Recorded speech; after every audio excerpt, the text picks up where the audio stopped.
Hi, Christina Larson here with Happy Hookers Detroit. Holla! Anyways, I invented a new shirt. I'm pretty excited about it. So I was going to show you guys the process and then show you the actual shirt. So this one, I'm actually going to be working on a Brother 260, which is a bulky knit machine. And I'm going to start the arms, and then I'll do the body, and then I'll steam it and sew it and do all this fun stuff. So whatever, just check it out.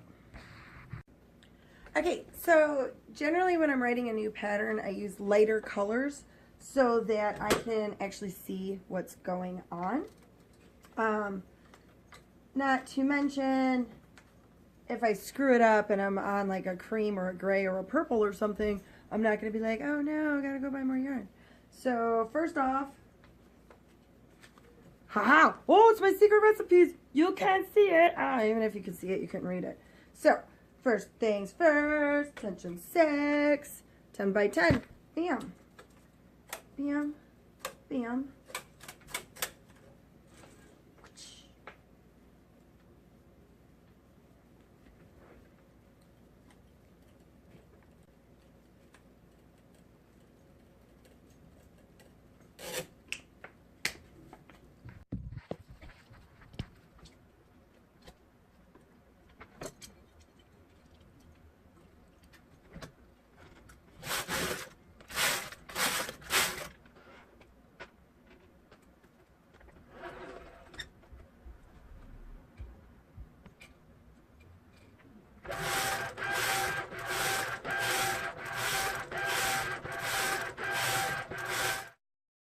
Okay, so I knit one of the side parts that's going to kind of come up this way and then over around. And I just found a really cool new place to put my camera. How do you like this angle? Yeah, it's good. I can actually show you guys what it's like to cast off, because this is what I spend my whole life doing. Put the hook in the hook, pull it back, open there, get one.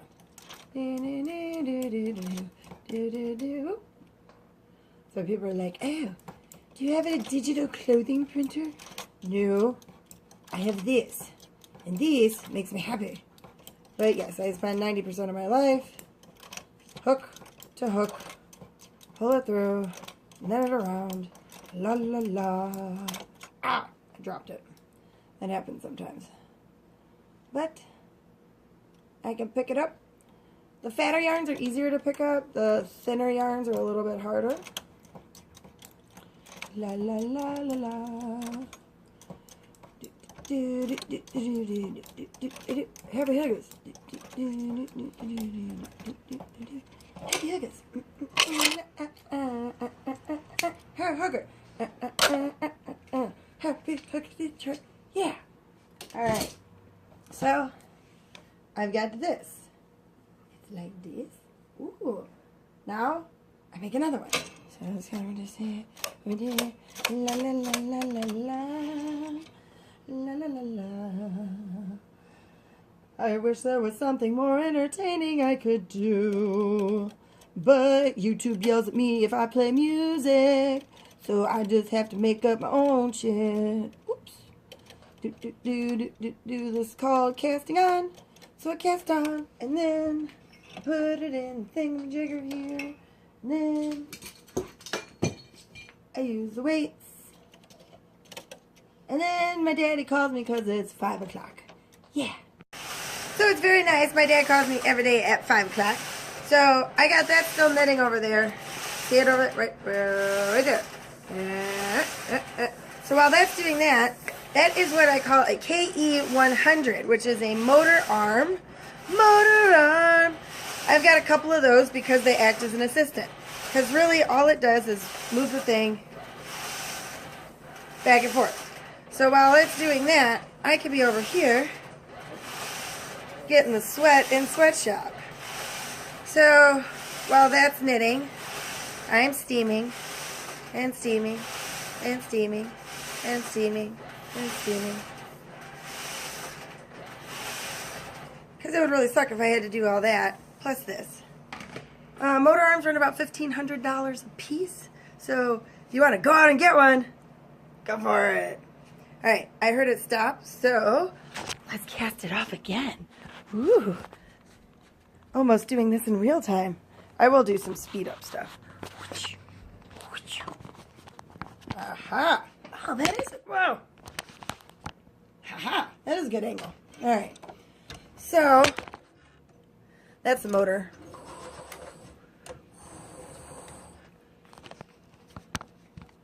Now, there we go. Okay. Maybe I'll cut that out. Maybe I won't. Screw it. I'm used to doing live TV anyways. Back in my old life, that's all I did was live TV. Alright, so we're going to cast this off. So I am using a slightly different yarn than what I used yesterday. It's still a 4-ply. So I'm hoping that the measurements end out the same. I think what I'm going to do on sizing on this one is there's 2 places where I can add and subtract. Unfortunately, I make all of my prototypes to fit me. Or I should say fortunately, because they've got to fit somebody, right? And I'm the only person here. That's why I'm talking to you. Anyways, yeah.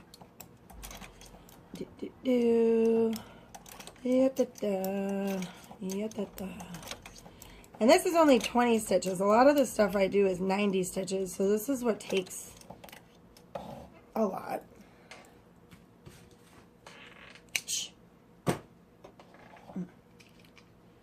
Take off the weights. You hang that to keep the stitches down. Whoop. Number 2. Okay, I'm going to go ahead and steam both of these out, and then I'll show you the next step. And steamy.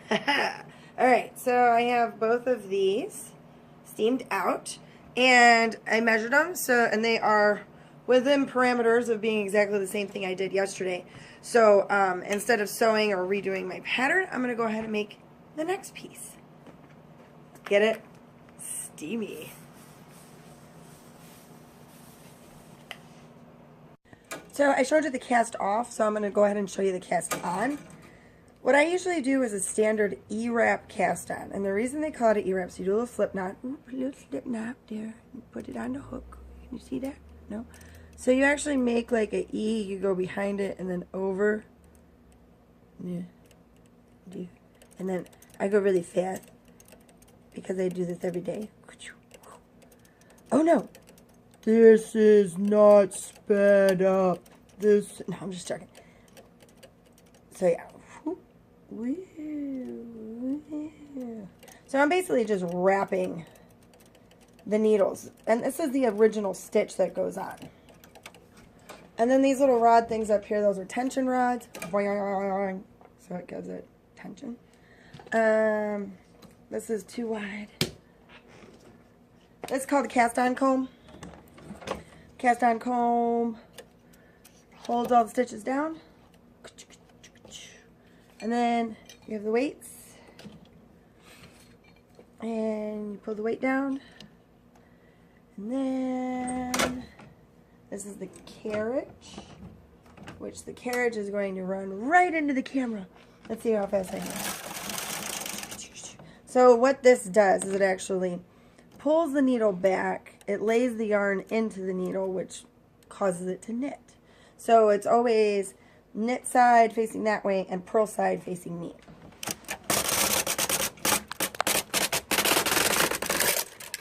Bam. And then you can see one row is knitted. Now I'll do that for an undisclosed amount of time. Okay, so examining this piece, it looks like it's a little bit longer than what it needs to be and a little bit skinnier. So hopefully everything's going to work out just fine. Fingers crossed. So what I'm going to do now is a decrease. Now the first one I did, I wanted the swoop to come kind of like this. So this one I'm going to have it come, and there was a little extra material here, so I'm going to try to eliminate that. So the first thing I'm going to do is I'm going to cast off a couple. Bam. And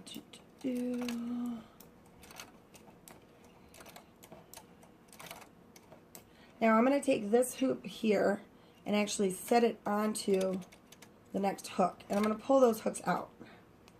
Take these off the gate pegs and then put this back in the carriage. So, you know, in math class when you learned about like exponential curves and stuff, come to find out I actually needed to pay attention during all that crap. But I just wing it. So, and I'm going to knit across. See, I didn't clear the camera. That's cool. So now what I'm going to do is I'm going to be taking a stitch off and putting it onto the next stitch. Pulling those two out. That's called a decrease. So I just decreased one. Decreased two.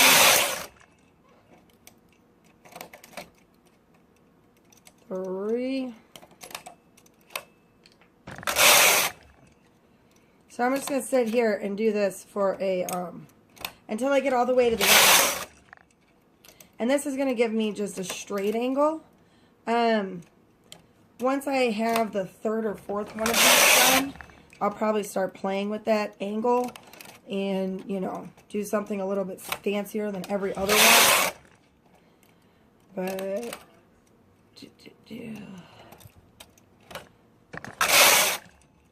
a lot of hand manipulation.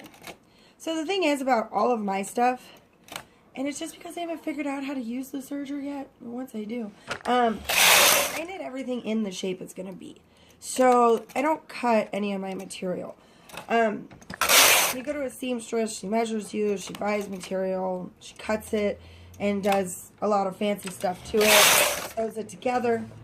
But for me, what I end up doing is figuring out how to make all of the pieces go in a way that's streamlined, and then I make in each individual piece in the shape that it's going to be. And if it's not in the shape it's going to be, it goes in dead hooker storage, which I'm actually throwing a lot of out. A lot of dead hookers are going in the trash today. So, dead hooker storage, it's a thing.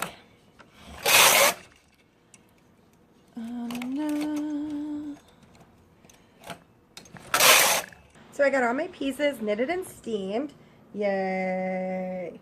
And now I am going to sew them together. All the machines I use are Brothers. I have a Brothers sewing machines. I have Brothers knitting machines. Everything got is Brother. It's a Japanese company, but they make good stuff to make clothes. So I just kind of like line this up. I have a feeling this one's going to be a little bit higher necked than what I wanted, but this is just prototype number 2. So, and so what? So we'll see what it looks like when it's done. Am I missing a clip? Yeah. So I'm going to take this. One thing I find when I'm sewing is that I don't like starting on the edge of something. It's much easier to back up and go down the edge.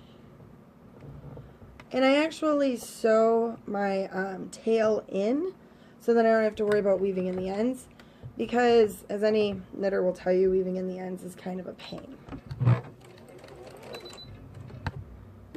And I should set everything up before I get started. There we go. Straight left. Boom, boom. Now the key to sewing knits is to try to get your sew line in the ditch of the knitting so that they look like it's knitted together like this instead of like that. Yeah. So let me see if I can show you. So see, like that. It's like right in the ditch of the two things. So I'm gonna sit here and put this all together. The sewing usually does take a bit longer lining it up. And I'm sure you've seen people sew before, so this isn't going to be the most interesting part. But it's a very important part of what I do.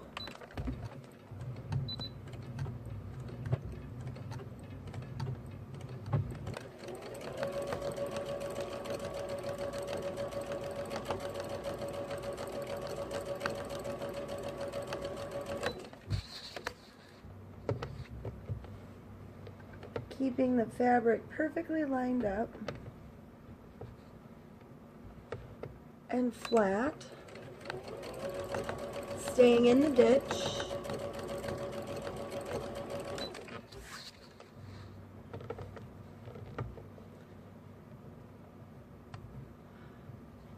So by the time I get to sewing, it's already, what, the 4th step? Because I didn't show you guys the balling.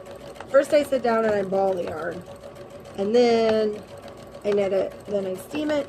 Then I sew it. Then I finish it. And hopefully I sell it. Yay! So I'm going to go ahead and sit here and do this for the next, like, half hour or so. And then I will show you the finished product. Once I get to here, it's already started.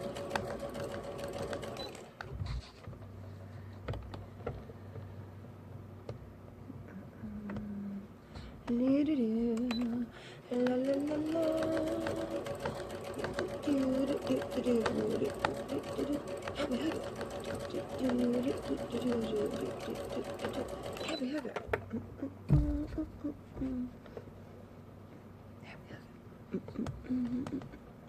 Happy Hugger's Detroit. Yeah.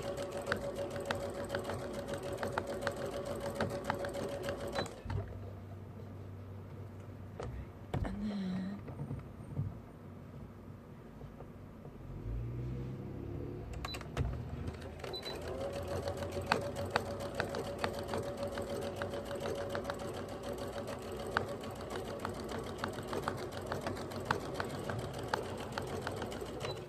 there. Alright, so next step, final project. Well, I've got like 5 more steps to do, but the next thing you see is going to be the final. Alright, are you ready? This is the moment we've all been waiting for. Ta-da! I'm calling it the Federation. So you have the nice swoopy neckline. Ooh, and the back, you say? Ooh, and then, so my bra's right there. So it goes just above the bra line. Nice and slimming. Kind of cool. I will go through and finish up the ends on it. But that's the cut. It was inspired by Counselor Deanna Troi on Star Trek Next Generation, even though it's going the opposite direction that hers goes. But I really liked the curvy neckline. So this is all that decreasing sew lines. Ta-da! I made a shirt. Now I just have to cut off all the strings, and I'll steam these down a little bit and do a little extra finishing touches. But these will be available for sale at the Rust Belt Market, corner 9 Mile in Woodward. We're open Fridays, Saturdays, and Sundays from like 11 to 6 or 7 or noon, you know, in that area. So, this is Christina Larson with Happy Hookers Detroit. HHDclothing.com. And no, you're not going to find this on the website. You have to come to the store because I got to take pictures and there's a lot of other stuff I have to do to get things on websites. But maybe I'll get it on the website. Yeah, right. Okay, thanks for having fun with the Happy Hooker. See you next time.